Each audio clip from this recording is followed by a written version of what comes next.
And we're here at Game Hump. Welcome back, everybody. We are back, and to start off with, as usual, we have Josh Jager. Josh, it's been a busy week. How many more kids? A half dozen. Excellent, excellent. In 7 days, you're a little bit behind schedule, but hey, Sean Kemp has to be beaten, right? Next off, we have Saru Maro, who, like many great people like Siegfried, Royd, and Liberace, hails from Las Vegas. Oh, stop it. And finally, we have Old Rover, who really doesn't look that old, or like a dog. Zoinks! Like, my favorite dog is Scooby-Doo, not Rover! But nonetheless, welcome. That was hilarious. And what about yourself, Dan? I'm Dan. I'm sometimes on this show, I'm sometimes not on this show. But does it really matter because nobody watches?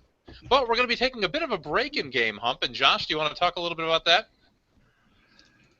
Yes. Thank you for the introduction and hijacking the intro. That was good. Dan, you are a masterful speaker with hijacking.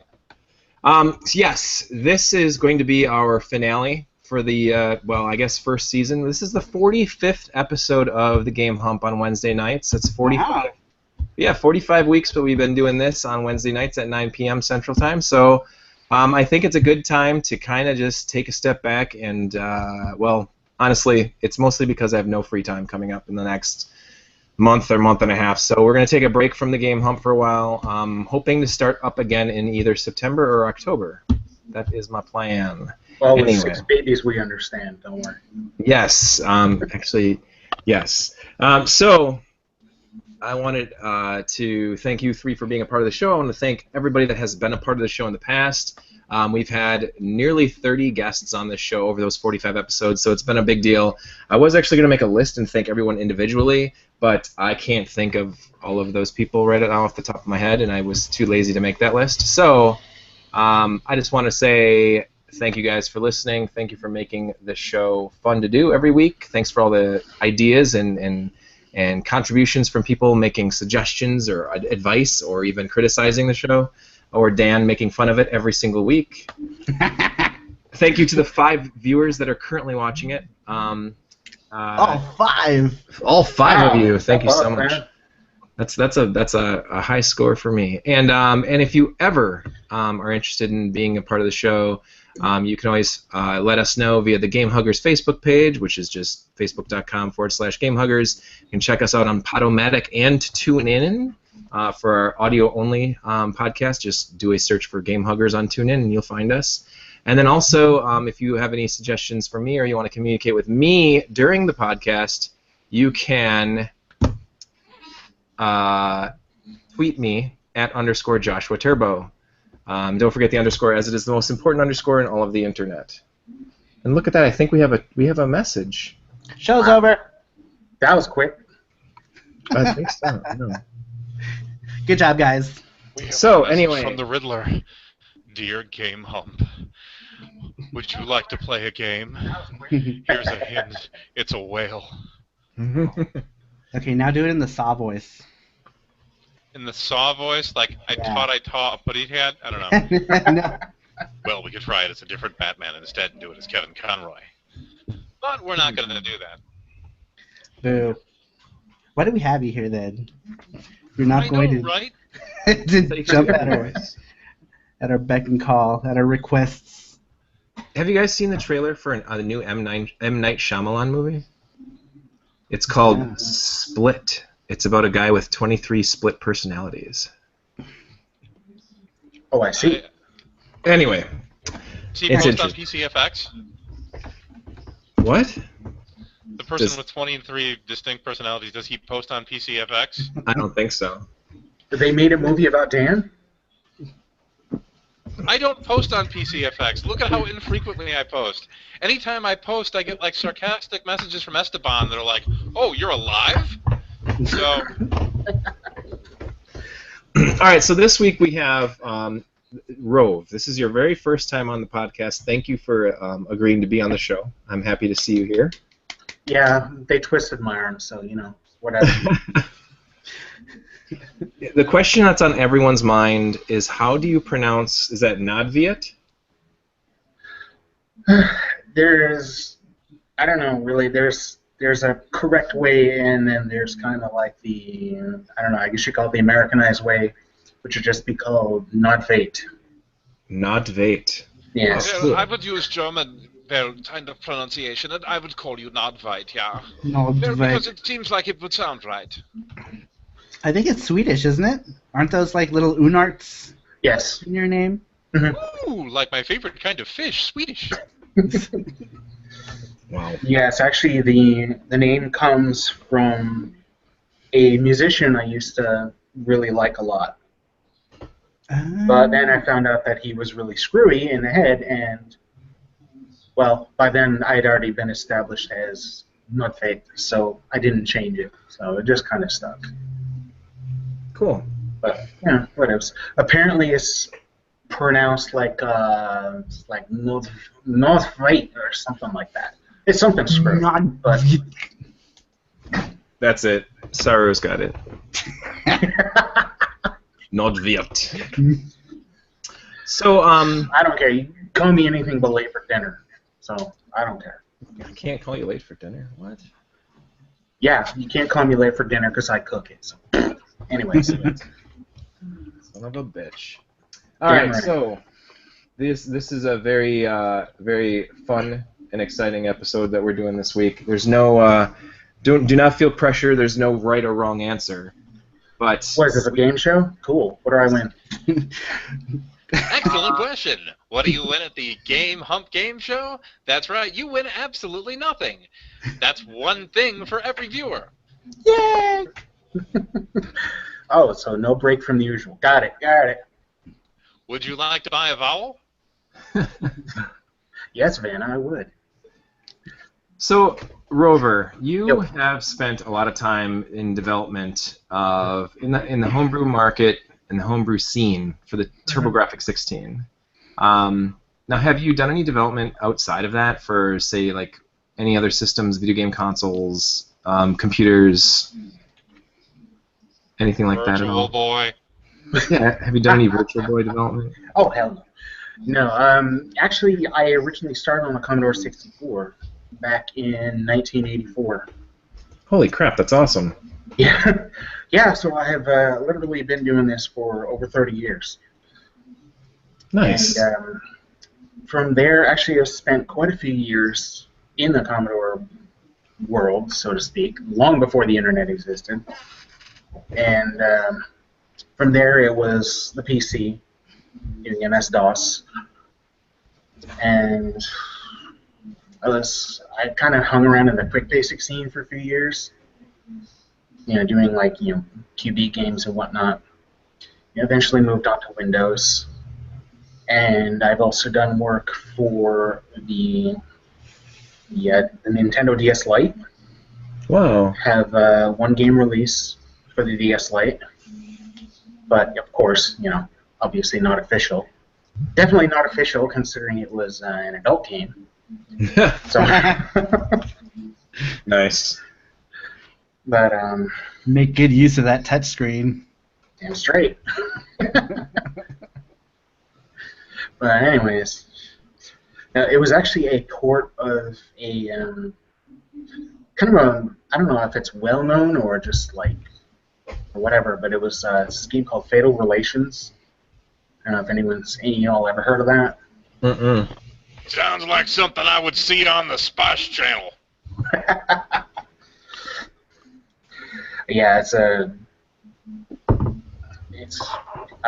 hard to explain. It's kind of like a visual novel, but really kind of stupid. But it's not really a game. It's just kind of like, Novel? huh? Doesn't that already describe a visual novel? Yeah, pretty much. It's one of those ones where you just answer the questions until you get the right one. There's no game over, nothing like that. But it was kind of dumb, but people wanted it, so I made it. But Nice. PC Engine's always been my favorite. And of course, I did do a little bit of PCFX stuff as well. So and Elmer was working on the GCC toolchain, updating it to a more modern version. I actually helped out with the initial build of Liberis. Like Trap 15 was the guy who was working on it. I contributed some code to that. So yeah, I've been around. That's really awesome. So, what is the difference? What are some like the main differences? Now, I know that in HuC in the PC Engine C, you're using like just straight up C language. Mm-hmm. Is that fairly similar to like compiling for the PCFX? Is it similar at all, or is it just totally different? Or well, there are quite a few differences between HuC and the build of GCC that we have for the PCFX. Okay. The HuC is a variant of small C, so there's a lot of things that are actually missing from the normal C language, and a lot of things that really don't work very well at all. Just on a side note, with regards to people who aren't programming people, I learned this the hard way, but when I was in school, they said, we're going to learn C language. So I started writing the word for a certain female body part, and they were not pleased. Wow. Now, say back in the 90s now, when the TurboGrafx or the PC Engine was king, the language that those developers wrote games in was not the same language that you guys are using now, correct? No, back in the olden days, so to speak, pretty much everything was coded in assembly language for the 6502 assembly, with obviously 6280 improvements and whatnot, but yeah, pretty much everything was coded in assembly language, which is a real pain in the butt. We actually have kind of an announcement concerning assembly, but we'll get to that after your interview. After the interview? Do you mean during the show still, or? Well, yeah, during the show, but after your questionings. Okay. What would you how do you think that the TurboGrafx community has accepted you or welcomed all of the creations that you've brought so far? Because I know there's a few that are still in the works, but we've gotten Mysterious Song, an official, the first official RPG on Super CD since Dragon Slayer, I think. America.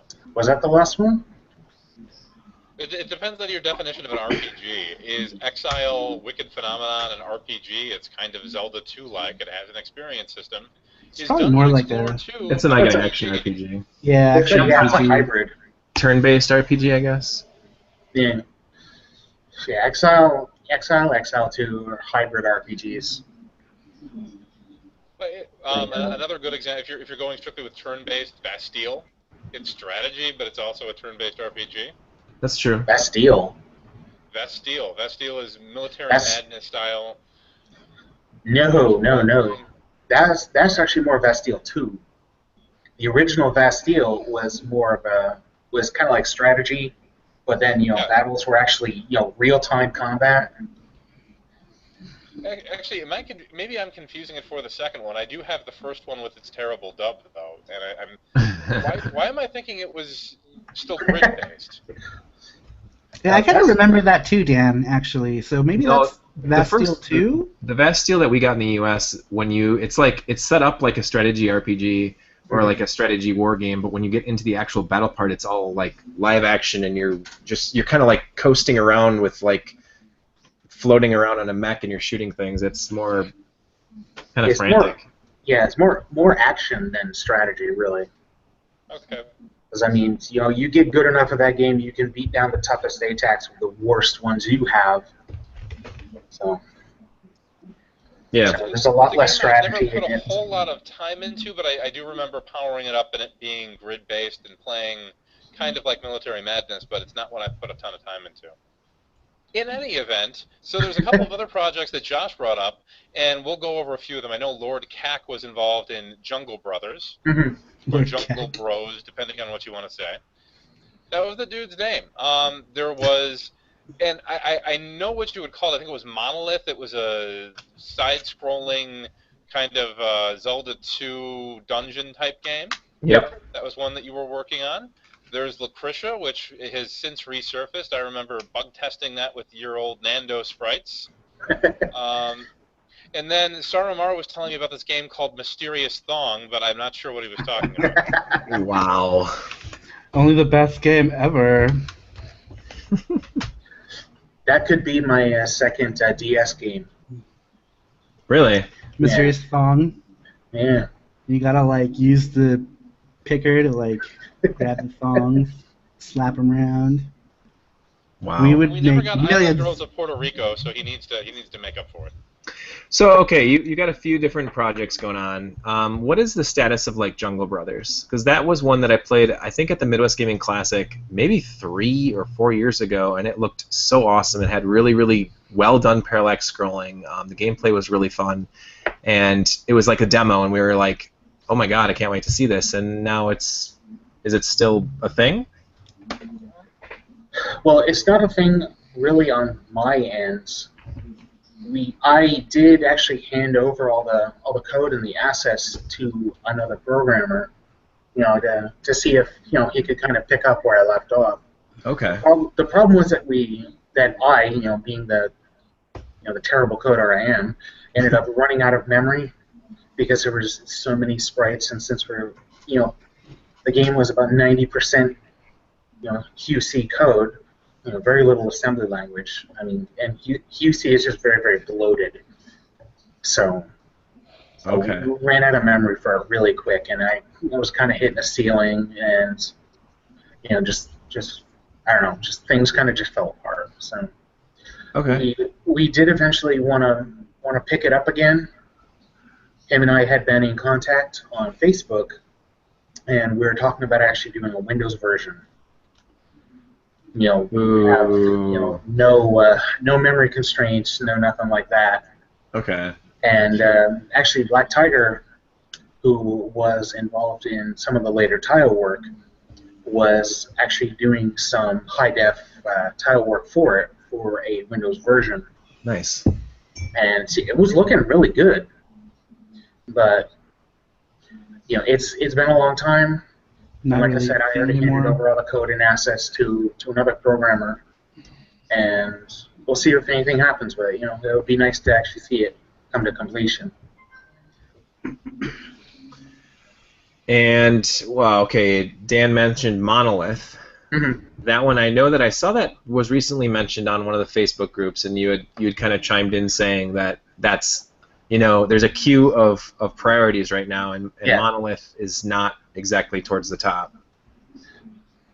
That's actually fourth in our queue right now. Okay. We're working on we're working on Henshin Engine. We're working on Lucretia. We're kind of doing them side by side. Yep. So probably come out about the same time. After that, we have a project that Sarah Romero has designed that we're going to do, from the ground up. Cool. After we're done with that, then we are going to tap a Monolith and finish it off. So, Do you think that for your own like progression through all these projects, do you feel like going and working on so many different projects at the same time is beneficial to you?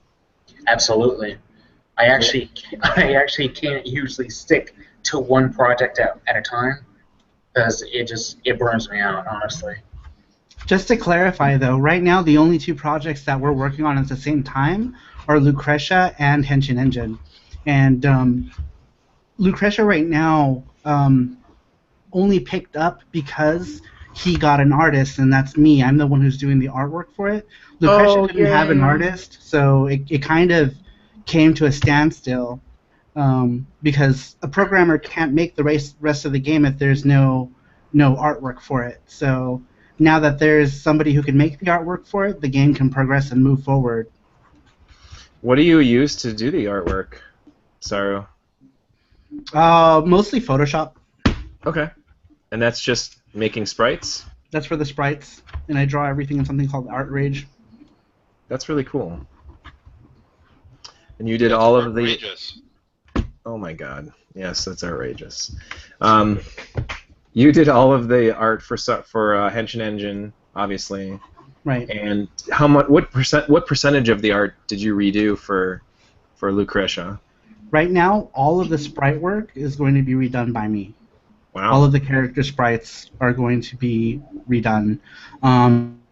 Those are not going to be touched. And those are all done. All that work is done, and it's excellent. Black Tiger made all of that, and that's all going to stay. That all looks great.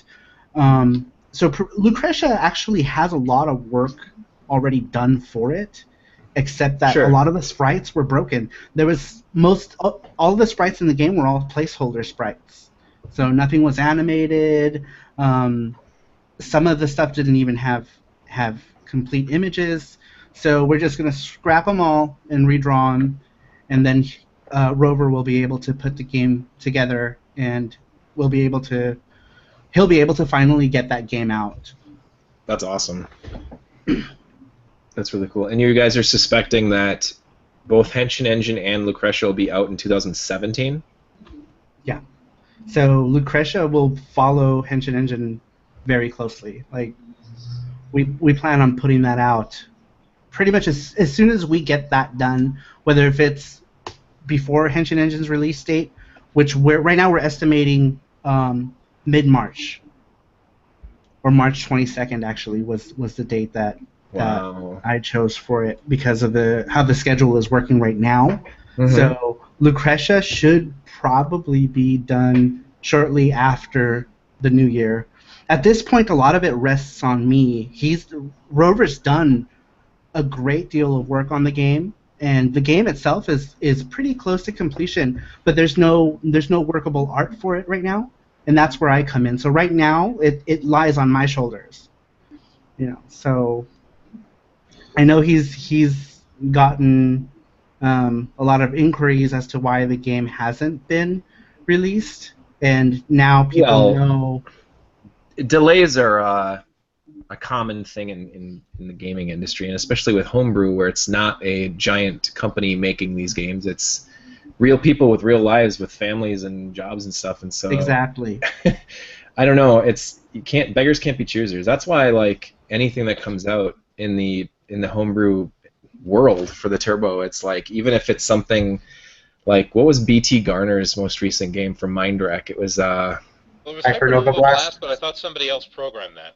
Hypernova Blast, yeah, and a lot of people ragged on it right away, and I'm like, I'm hesitant to like really be too critical on it because it's done by a smaller company, a person or whatever, and the music is all done by one dude or whatever, and I don't know, you kind of have to look at it in a different glass, I mean, this isn't going to be East Book 1 and 2, this isn't going to be Lords of Thunder. It's very different.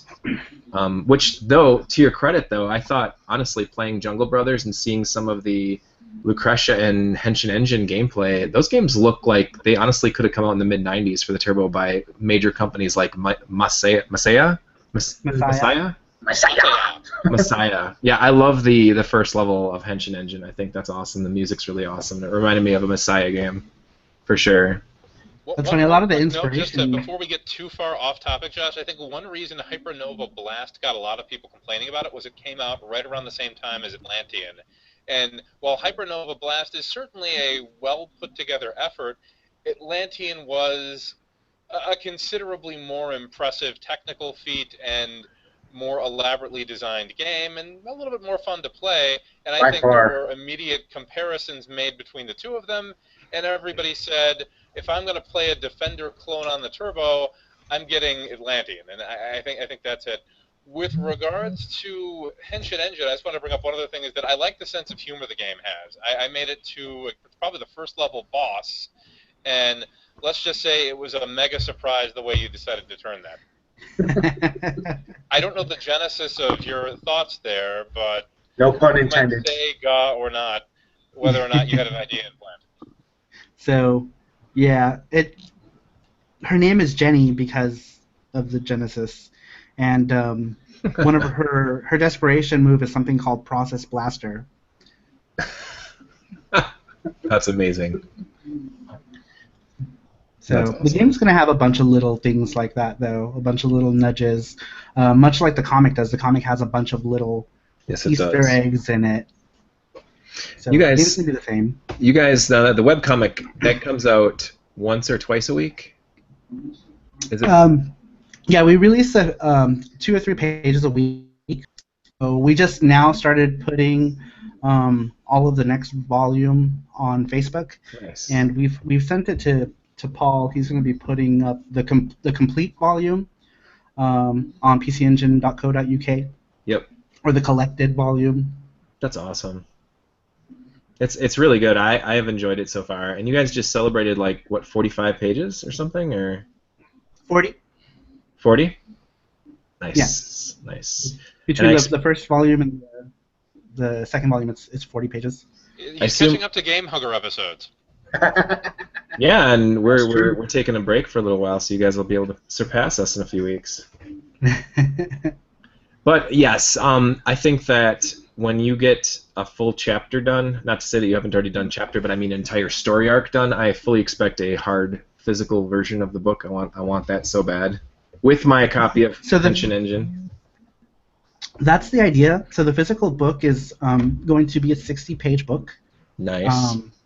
And it's kind of an odd side because the book itself is going to be a 7x7 book, but it's going to be color paperback with black and white pages. Is Sun Team helping with that? No, I'm getting that printed. Okay, cool. That's really cool. Also, Zarumaru prints really nice stuff. I saw your flyers and the little stickers you had put up around the TV and everything for the Henshin Engine demo, and you took an extreme amount of care, the level of care that, say, a lazy company would do at CES or E3 back in the day. So, thank you, I think. Well, no, it was actually very, very nice looking. It was so great. Mark the Shark took like 50 pins, and he was like reflecting light back at people. That's awesome. That should be a Henshin attack. That's cool. So who is it now? And this is maybe a question just for Cyro, but it's for both of you guys. Who is the one that's doing the music for Henshin Engine? So we have a guy. His name is Simon Johansson from Sweden. Me and him actually worked on a different project together. I was a character designer for an online game called Osu Click and Rhythm. And he was a composer for Osu Stream, which is the iOS app for this music game. And so we kind of, I became familiar with him through Osu, and I decided to message him. I was like, hey, I work on this thing too. You know, I'd like to use your music sometime. And this was years ago. Wow. And then only recently, when Henshin Engine came back to play, and I was looking for a composer, and I couldn't find someone who fit that style that I wanted, and then out of nowhere it just clicked. I was like, man, I know this Simon guy. I should just message him and be like, hey, make some music for me. And so I did. I told him the idea. He loved it. He said it was right up his alley, and he decided to jump on with us. That's awesome. So this Click and Rhythm game, when I hear the name Click and Rhythm immediately, I think it's in like Bantu, where it's... It's like a what do you call those music simulator things? Annoying? Rhythm games? Rhythm games. I like rhythm games. I think they're fun. I do too. I think rhythm games are fun. Yeah, but Simon's excellent. Like his music is great. I don't know if any of you guys saw that Henshin Engine music sampler that I put up on YouTube. I think so, yeah. Yeah, and it's got like clips, and one of the clips is for the Castlevania theme. It's got like that very Castlevania feel, and actually the name of that theme song was Rover's idea to call it Bloody Blades, because that's awesome. Oh, if I were to name a Castlevania theme song, it would be Bat Causes You to Fall Off Ledge. Bat Bounce Back. Or fucking Medusa Heads. Right. You can't jump off the stairs. Oh, that's funny, because Medusa Heads are going to be put in there. That's awesome. In a very big gap. That's awesome. What about other clothing stores besides the Gap? Like, wow. Yes. Jess. Jess. So, Yes. Rove, Rove, Yo. this is going to be like, say Henshin Engine comes out next year, and if Lucretia comes out soon after next year as well, that'll be your second and third like official releases that have made like the real market. Okay. What are some like real struggles with trying to get games out on the TurboGrafx that you've encountered so far? Well, honestly, the biggest struggle I've had so far in developing games is that I suck as a project leader. Straight up, I suck. I am no good at leading a team, and it took us 7 years to put together Mysterious Song, and half the problem with that was me. So that's actually why working with Sarah Maurer has worked out so well, because I can just stick to my duties as a programmer and kind of a sidekick designer type person, and things get done a lot better and a lot smoother when I'm not at the helm. I've noticed that, but that's the big problem. But aside from that, a lot of times, since we're using UC a lot, we do tend to run into memory problems, and so things have to be cut back. Actually, I had to make cutbacks in Mysterious Song because of memory problems, and that's actually part of the reason why it has to load so much, because the code is so complicated and it just takes up so much space. So speaking of Mysterious Song, initially when I got it, I thought there was a spoiler because you sent me the soundtrack with it, and then I'm like, this song isn't so mysterious at all. I've heard it now.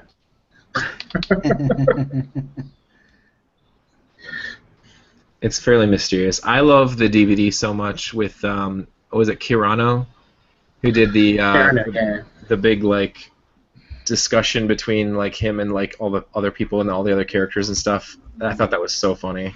That was cool, yeah. Yeah, Kirano has a great sense of humor. How is he doing? Have you talked to him in recent? I have not talked to him in quite a while. I don't know what he's up to. The last I heard about him is that he kind of got burned out of doing pixel work and whatnot. Sure. So, which rather sucks because he's really good at what he does, and I have a tremendous level of respect for his work. But he just kind of vanished. Yeah, he it's definitely. Too bad because he does good work. He was awesome. He was a regular in like the Midwest at some of the gaming conventions around here. He was regular at MGC many years ago. Him and Gaijin were always coming to Midwest Gaming Classic when we first started the TurboFest stuff. You missed him 1 year. What's that? You missed him 1 year. He was there in maybe 2012 or 2013. The one Midwest Gaming Classic I haven't been to since like 2004 was 2013. And I was sad. Oh.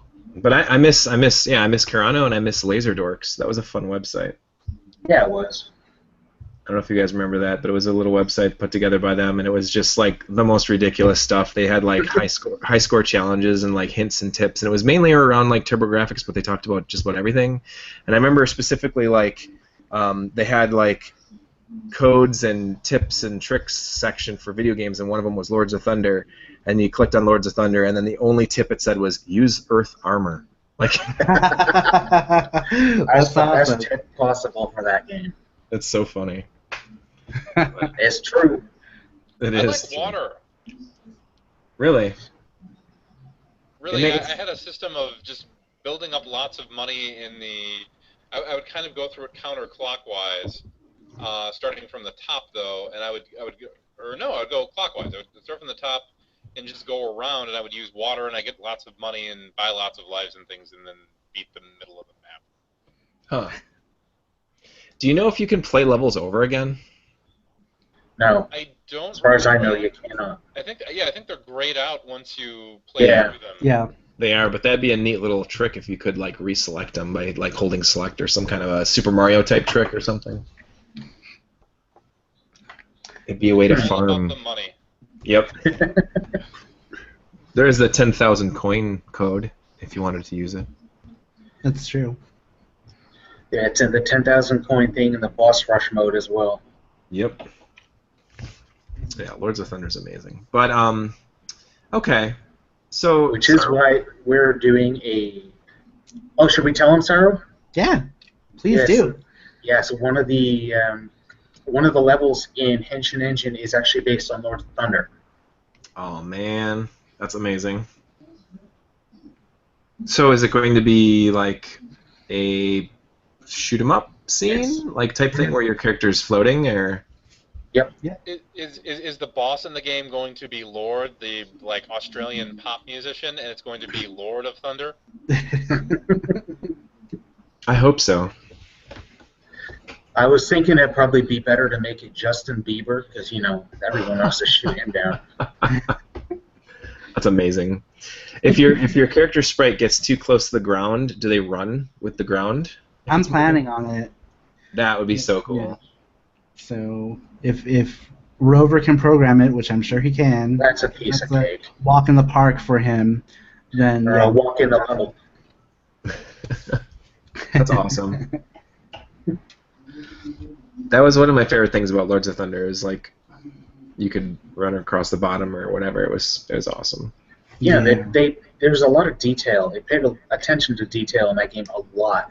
So Right. it's just there's a lot of variety. So And kind of want awesome to butt rock. recapture that. It's not butt rock. It's metal, dude. Butt rock.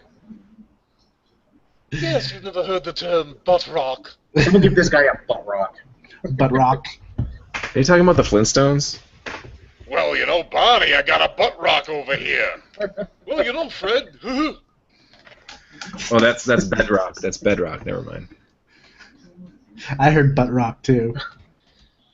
All right. So, what are some games that you guys are currently playing? I know that you guys are obviously knee deep in like your own development and stuff like that, but Yeah. are there any games that you guys are kind of playing to like pass the time or just have fun with, or?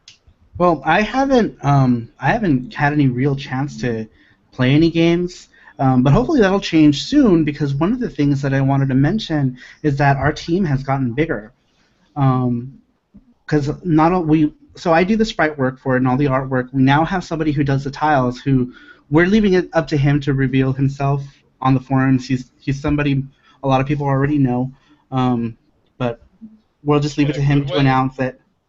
Yeah, I mean, I most people like him. We also have. Then I don't know him. We also have another programmer joining us, and that's where the assembly part comes in. We have a girl by the name of Jasmine, and she does assembly. And what she's doing right now is she's porting Henshin Engine to the PC, and also helping out David with Rover with miscellaneous things. Just whatever, I don't know, whatever they talk in, they may as well be talking in Chinese. I don't understand any of it. But we now have programming help. We have extra art help, and of course we have our composer. So the main team now is 5 people. So hopefully with all 5 of us, we'll be able to make some headway and get this stuff out at the proposed time, and also at a good quality.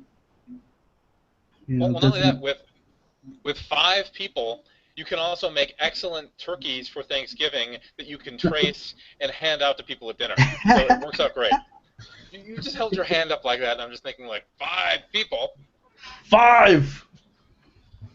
5, but one thing that's worth asking, I guess, with regards to that is, do you think that these 5 people, or at least some of the other people, are going to be continuing with you onto the other projects, onto Lucretia, onto Mysterious Thong 2, onto Jungle Brothers? That we don't know. Or not Jungle Brothers, Monolith. That is uncertain. This is the team for Henshin Engine right now, and I don't know if we're going to utilize Jazz for porting Lucretia to PC. But it's an excellent music genre. Why wouldn't you?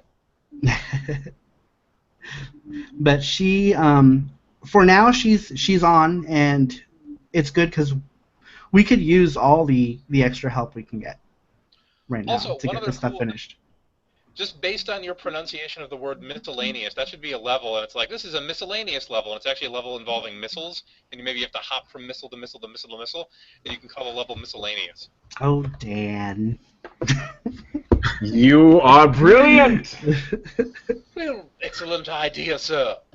I don't know, just the way you said it, you specified like miscellaneous, which I'm not going to say how you could end the label. Miscellaneous. Exactly. Yeah, missile anus. Anus missile. Yeah, that's some bad beans there, dude. I have to Someone's like. with the White Castle. Some bad cheese there. I like White Castle. Oh. Only while I'm eating it, though. Have I ever given you the history of White Castle real briefly? You should totally give us the history of White Castle, real briefly. Real briefly. Going back to World War I, Real White Castle was briefly. originally developed like many other technologies for military purposes. When people were in trenches in World War I and they were starving, the Allies would throw White Castle hamburgers over to the Germans and to the other Axis powers, who would then eat it and, of course, get terrible diarrhea and suffer malnutrition. After the signing of the Geneva Convention in 1929, White Castle hamburgers were made illegal to use in war combat, but have since been marketed as the world's strongest laxative. I stand by that story. Speechless. Of course, you're malnutrition from having eaten White Castle. Why wouldn't you be? I don't. I apparently I'm not eating enough of it then. Because I could use some malnourishment. Enough of it is none. And not those like ladies with black and white that hit kids with rulers and talk about Jesus. It's pretty good, but we just recently got one here. We didn't really have one. So. A nun? A nun, yeah. She lives in the cellar. That's where you should put her. So I did want to interrupt here, but we had a few comments on the YouTube channel, so I just wanted to say shout outs to these really groovy, cool cats. One was Chris from Classic Gaming Quarterly. He said he's watching ironically. Ironically, The game Grinder. Iron. Yeah, the game Grinder. He said he got to play Henshin Engine demo at 2DCon. Great stuff. I'm looking forward to more. Full disclosure, I'm friends with the tester, but no influence on my opinion. I'm not a big shoot 'em up guy, but I really like Lucretia's direction, especially with the sprites. With a name like Game Grinder, I'm pretty sure he'd be a big fan of one of Sarumaru's apps. I'm kidding. Wow. Then the Forever Humble Shut up. the Forever Humble PDX guys, he was saying he was very happy to see a release on PC. Is it PDX like the airport, or like PDX? Like, hello there, my name's PD, I'll tell you. PDX. Why is it X? Because X marks the spot, and the spot is me. I don't know. I'm just trying to figure out. The letters PDX. Okay. So he's named after an airport. Yes, and then our good friend Andrew from Aetherbyte, he was on a couple weeks ago. He says that Dan's history of White Castle is legendary. It is. It's a legend told on many a White Castle box on the side. Not really, but... Is that like Good Burger or whatever? Not Good Burger. One Burger? Two Burger? I don't know. Anyway. So thank you so much for the comments. Keep them coming. We'll read them off if you got them during the next 10 minutes while the show is on.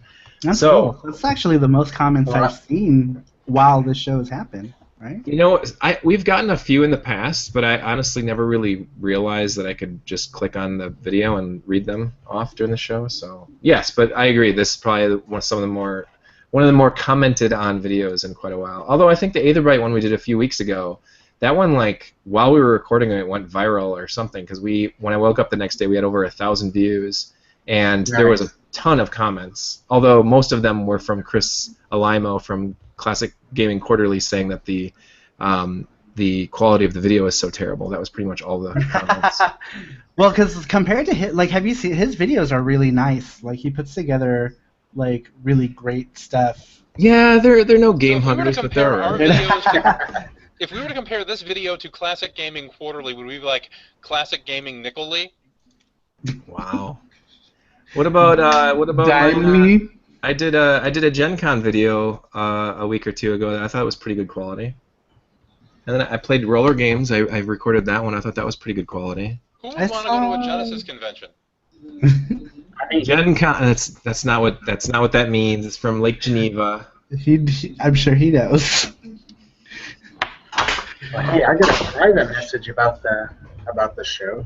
It says, we all need more White Castle malnourishment. But okay, so going back to another question I asked a little bit ago, maybe to wrap this up here now, like, how do you feel that the TurboGrafx community is like kind of warmed up to you as far as being a developer and bringing something new to the community? I mean, it is a fairly small community. Do you feel like it's worth it putting all this work into a system that's maybe you only get a couple hundred sales or? Oh, absolutely. I mean, it's not about the sales, at least not from my perspective. As far as I'm concerned, it's all about just making games and just having fun and seeing other people have fun as well. But obviously, not everyone agrees. Well, would you say Yeah. that homebrew developers who are trying to make games that are all about sales, if they were a fruit, would they be a watermelon? Oh my God! Why did I know that was coming? Hey, is it Beggar Prince? That one's a pretty good game. Who? I mean, Isn't that a he's dead, Super Fighter but Team release? I think that was a Super Fighter Team release. But not only Yeah. that, I mean, Beggar Prince, come on. I played that game. I didn't see him. I didn't see Purple Rain. He didn't tell me like it was 1999. I don't know what they were thinking. Do you think you'd ever move on to like other systems that maybe? I know you said you make a PC game. Would that be available on Steam? If you were making PC games, and I know that you said you were working on like DS work as well, so you got maybe a larger audience with that. But would you ever think about doing homebrew work for something like Super Nintendo or Genesis or even Sega CD? I was actually approached by someone for a project for the Super Nintendo. I'm not sure whether I want to really take it on or not. And he seemed serious, but it was one of those cases where somebody presents a bit of concept art and then just kind of disappears for a while. Sure. And that has actually, going back to what you were asking about, some of the struggles that we have in homebrew development. That's actually one of the struggles that I've personally come across is people who come up with ideas and then just kind of vanish off the face of the earth. Yeah. So And that's why Miscellaneous the game is never being made. probably not. Oh, darn! But no, side note, with regards to people coming to you with like Super Nintendo related projects, if they were a city in Australia, would they be Perth, Melbourne, or Sydney? Sydney. I don't get Yeah, I get it. Okay, you got it. Which is another interesting story in and of itself. Can you talk about that one? Sure. Yeah, that was actually brought up to me by the same guy who approached me for the Super Nintendo game that he wanted to make. He is friends with John Lester.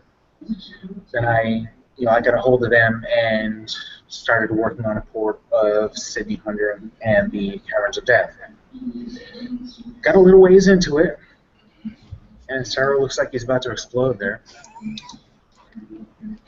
He had White Castle. What do you expect? I'm good. I got a bucket. Oh, you're gonna need more than a bucket, my friend. But it was another case where I start working on a project. There's absolutely no support from anyone else. I would get little tidbits of information here and there. I would ask for information. I'd get nothing, or I'd get like a little bit, like 2 or 3 weeks later. I would ask for like hey, what's this level design like? Where are the enemies supposed to be? Stuff like that. And basically the response I always get was, "Oh, just play the game. Just work from what there is." Really? And I mean, of all the Queen songs to tell you to reference, Play the Game would not be the first one. I would think it would be something a little bit different, like We Are the Champions. But hey, you were under pressure, and what do you expect? Jesus.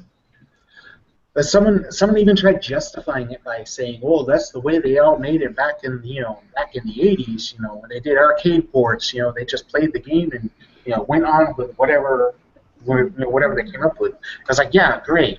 That was the '80s. This is now 2016. We have this thing called social media. We can communicate. You know." You should have said, that's what put the poor in ports. So yeah, I would actually like to finish that game. It's just the fact that I have very little support. So Yeah. it's very difficult to actually work on a game where I'm basically stabbing in the dark. So. That's crazy. So given that we... Oh, sorry. Go ahead, Dan. Hit your con. Stabbing in the dark should only be used for special occasions. You don't want to be like Josh and have too many kids. I ain't touching that one. That's all right. Someone already did. Yes. Now, given our little community and how many very, very, very talented programmers we seem to have. I mean, I know there's Andrew and Aetherbyte. We've got Cabbage, Bonk Nuts. There's a few guys that are really, really, really talented and have put a lot of stuff together. Isn't there? I can't think of his name. Is his name Toko or Toku? He did. Yeah. Isn't that a Chuck No Rice Yes. game? Have you ever thought about trying to get a bunch of different people together to collaborate to make one super game with all you guys? Would never work. I think the clash of the egos would happen at that point. Egos? Yeah. What? That's like herding cats, dude. It just doesn't work. Really? Yeah, I don't think it was. I don't know. I just it would never happen. I don't think. It's not within the concept, community. But, yeah. So unless everybody was working under one person and that one person was paying these people to do their jobs, it would just be that a lot. People would just be butting heads all the time, I think. Because one person would oversee the other person and be like, I don't like how they're doing this, or I think I could do better than I don't think it would work unless these specific people had different programming roles. Yeah. Sure. And they did only that one strength. We kind of have that right now where we have one person specifically for this and then one person specifically to program that. Sure. So, yeah, when everyone has their own distinct roles, things seem to work out well. Well, that's for you guys to figure out. I will just go out and message Cabbage and Toko and all these guys, and I'll say that David and Saru want to do a super game, and they want all you guys to help, and then you guys can just figure it out from there. And we'll expect the best. It'll be perfect. Well, any sort of a super game or even a stewer game, super stew, doesn't matter which way you go, would be awesome because there aren't enough games about liquid meals. That is correct. Let this guy Let this guy in. Anyway, so since we're nearing the end of the show, I just want to give you guys an opportunity to say anything you wanted to say to end the show. How about we start with you, Saru Maru? Any good pickups, Saru? Yeah, actually, I only got one thing this time around, but it was a PC Engine Hyper Catalog 5. Nice. Yeah, it's got a lot. It's the only one I was missing. I used to collect these as a kid because I didn't have money to buy real games, so I would always go down to the Kinokuniya and I would buy these because you get these for about $25, and they came with a bunch of demos, and that's how I got my PC Engine on back in the 90s. And 5 was the only one I was missing, and I finally got it. So, wow. So is that a Hue card or a CD? It's a CD. Okay. It was a magazine pack-in, so they packed this in a sleeve in the magazine. Japan did this thing called media books or MOOCs, and this was one of those MOOCs. Nice, that's pretty awesome. Is that kind of like the Anime Freak on the PCFX? Yeah, it's actually exactly like Anime Freak, where it would come with game software. Nice. Or like Moteke Tamago. Yeah, Moteke Tamago was a PC Engine fan thing. Yep. Or all those OPM discs we used to see back in the day. Man, I want so many of those too. How about you, Nod? Anything you'd like to, anything we forgot to mention, or anything you'd like to say? Sure, a couple things actually. It's like, first of all, we kind of forgot to mention one person, Saro, and that's mainly the person who was the real inspiration for Lucretia, who Oh, is Ekmis Kai herself. we actually forgot a couple people because we forgot her. We forgot 780 Racer who tested our game. Yeah, so we're horrible. But please mention. Yes. Yeah, 780 Racer Ryan, who is, one of the coolest guys I know. He's done shows. He did at least one show for us, right? Yeah, he did 2DCon, and he's probably gonna do Gamers Rhapsody for us too. And he's super cool, really easy to work with. Yeah. He's like our official game tester / presenter guy. Yeah, and of course, like I mentioned, Ekmis Kai, she's a real person. She's the main star of Lucretia, actually. She's actually the main star of the entire trilogy. But yes, the Lucretia is actually one of 3 games in the same kind of story collaboration. And she's actually a big fan of Game Huggers. That's awesome. Is Yay. Why? Sound like a real person. Yeah, that can't possibly be a real person. Okay, quick question. Do you ever need any voice actors for any of your upcoming projects? Absolutely. Gonna, yeah. Really? Yeah, And we're gonna hire Dan too. Dan just needs a good microphone. I think he Yeah. can do all your voices. We'll have to send him a microphone. We'll send you a microphone, Dan. He'll do voices for us. I know you can't hear me this way. I don't really have any pickups or anything really left to talk about other than just to say, well, I'll say a couple things at the end. But I did just have a raffle finish on the PCFX forums. I got an extra copy of Ron Mahaf, and I'm sending that out to Spinoza on the forums, who's a pretty awesome forumite. He's a cool guy, and that's kind of exciting. But I'm waiting for the fighting game of Ran Mahaf for PC Engine. The only one that I have left to collect for because I'm such a big collector for Ranma. No, it's fun. It is a very good game. The fighting game is actually really fun. I love the cutscenes. It's very, very funny. And there's boobies. There's boobies. Ranma always had boobies. Ranma's all about the boobies. Boobies How and a half. about you, Dan? What do you think you'd like to say? Just a quick thing. I picked up a lot of things since the last time I was on the show. A couple weeks ago, GameStop had a buy 2 get 1 free sale, and I picked up. I think an obscene number of games. I think it was like 18 between hitting like 7 different GameStops. Don't have all that stuff up here, but there is one thing I'd like to say at the end of the episode, which is bye-bye. Classic. Well, joke's on you because the show's not over yet. Yeah, there. Haha, fun. Yes, I just wanted to say again, thank you to everyone that's been listening to the podcast on Podomatic or TuneIn. Thanks to everybody that's been watching the stream live tonight. It's been we've had up to like 16 viewers at once. So that was pretty cool.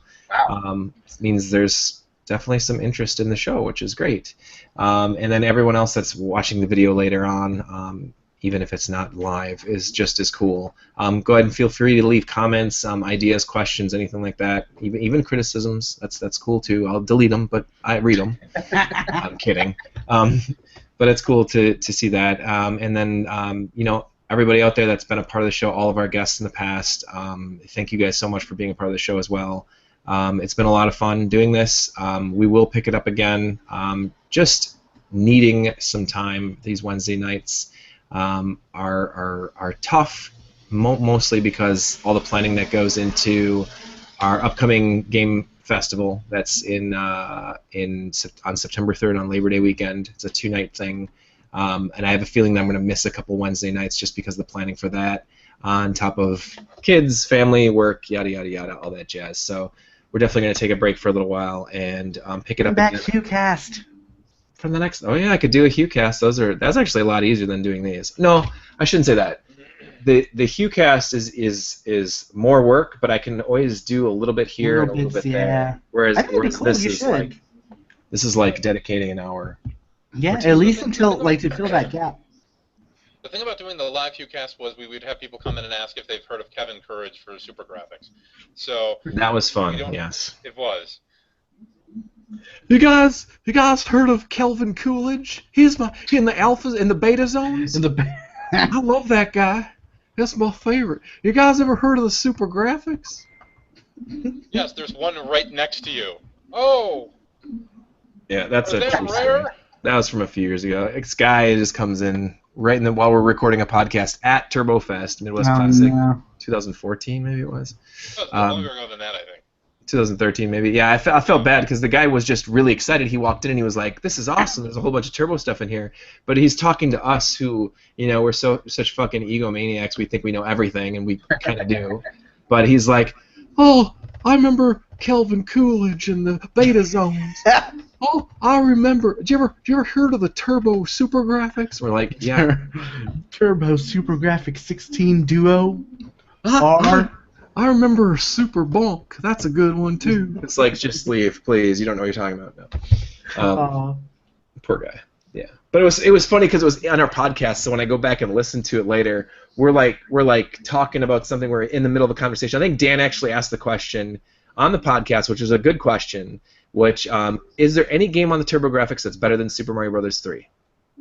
And we were all like, actually, I mean, sure, if you consider different genres of games better, like I would consider East Book 1 and 3 one of the best action-adventure RPGs of all time. Super Mario Brothers 3 is one of the best platformer games. Can you really compare them? And we were talking about it, and all of a sudden this guy just butts in, and he's like, "Hey, ever heard of the Super Graphics 16? That was just so... Did he sound just like that? He did sound just like that. I have the fucking audio. I gotta listen to it. I will share it with you guys. It's very funny. If only we had video of Crazy Mary to show them. I had pictures of Crazy Mary. She's always eluded me when I try to get her on video. She's amazing. You'll never catch my picture. I'm gonna get the high score. Move! She was so pissed. It was so funny. I've only ever heard stories. Yeah, good stories. We'll have to save that for another time because right now it's my bedtime. But anyway, thank you guys so much for being a part of the show. Thank you for listening on Podomatic and TuneIn, and thanks for watching on YouTubes and everywhere else. And thanks for following me at _JoshuaTurbo on Twitter.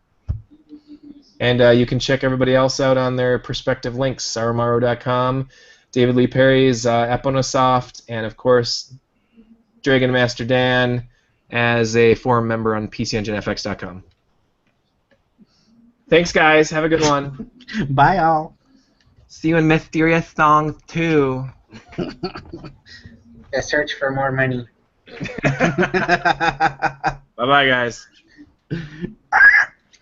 What is that damn sound?